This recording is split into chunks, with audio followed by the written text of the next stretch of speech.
okay. I have no idea who I'm playing. This is either, I'm assuming this is either Megan or...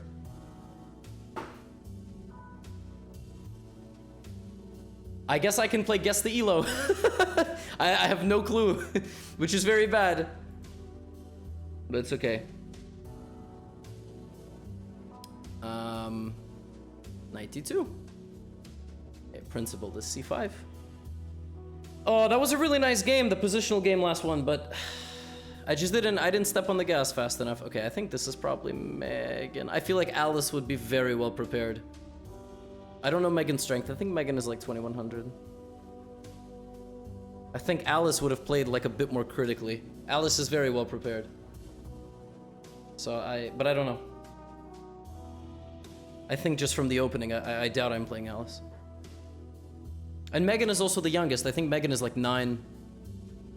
So, I mean, playing me when you're 9 is not easy. I have a very deviant chess style. Like I'll just play super aggressively. For example, in the Trempowski, also she keeps disconnecting, which, I mean, I'll take a win by forfeit, but I really hope she plays this move so I can go here. I have the Stonewall set up. I delayed the development of my knight. So I'm playing f4, yeah, and the problem with the way she's played this is that there is no bishop a6 now. She does have the ability to go here. So I gotta think about how I do this. I mean, I could go queen f3. I could also put my queen like on b1 and just try to fire away from a distance. But queen f3 is significantly more aggressive, like bishop b7, queen h3. Let's do this. She's gonna play bishop b7 and try to play for knight e4.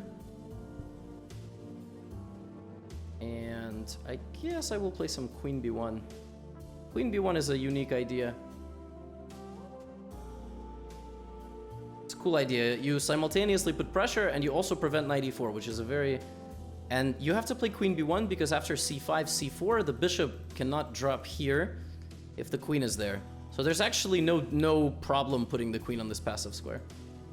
h6, I don't think I'm gonna move. But, you know, maybe I will. Maybe I'll take and just keep going. So if I leave the bishop there for too long, I'm not gonna be able to capture anymore. Yeah, so bishop takes, knight takes. Also knight e5 right away is an interesting idea. Castling is an interesting idea. Knight e5, take, shouldn't take on e5. Knight d7. Yeah, let's play knight e5.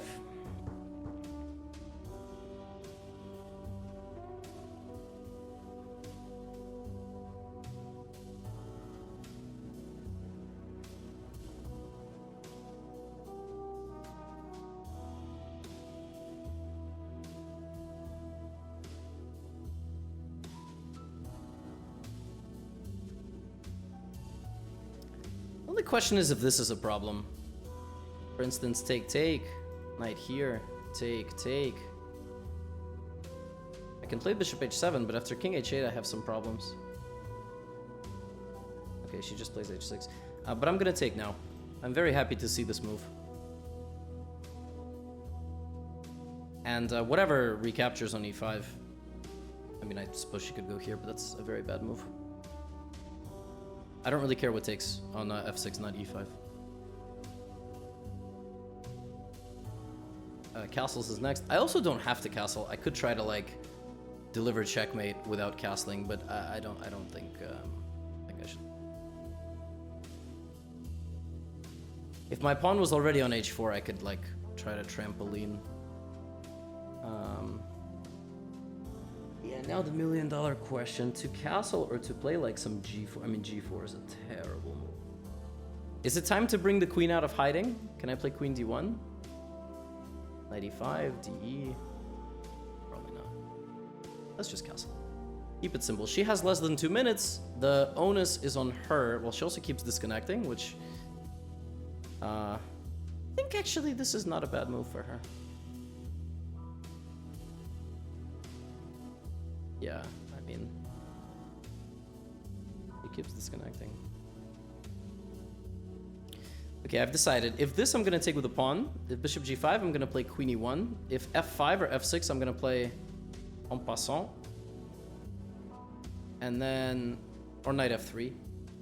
And then we'll see. We're gonna keep it solid. I think we're just gonna have to, I doubt I'm gonna deliver a mate in this game. We're just gonna have to go for some sort of grind.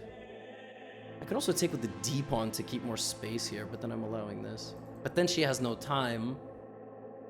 So to calculate d4 at some critical moment will be difficult for her, like knight e5, de, bishop e7, knight f3.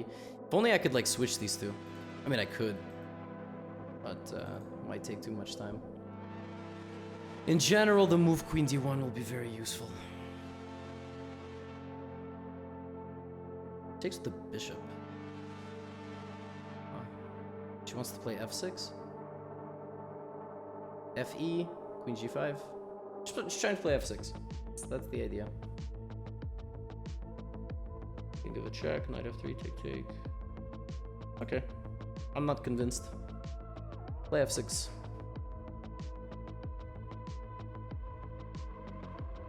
Alt.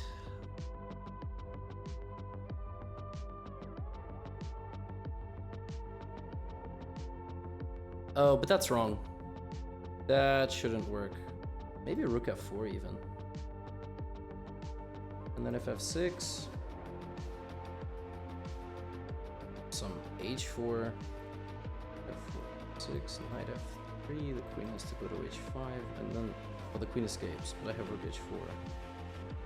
Oh, the queen doesn't escape because I have bishop g6. Oh, that's really nice. And then f5 is a very welcome sight because f5 I don't have to take en passant. If f5 I just worry on breaking apart black's position. f5, that's a very tricky move, actually. Cannot take. But I have a Zwischenzug, right? I probably have a Zwischenzug.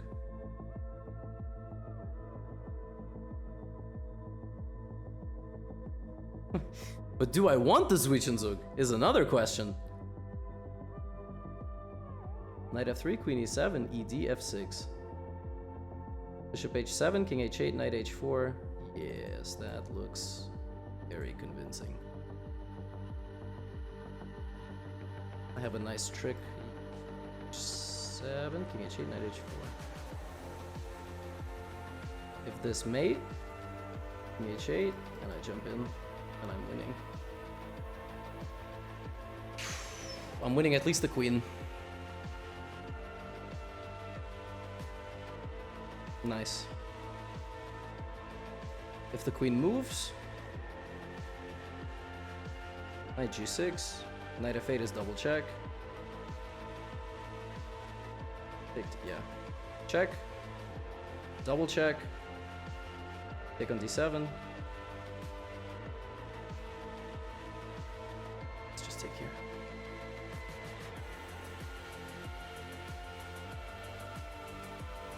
Queen g6, rook f6, and that is a major cannon waiting to arrive.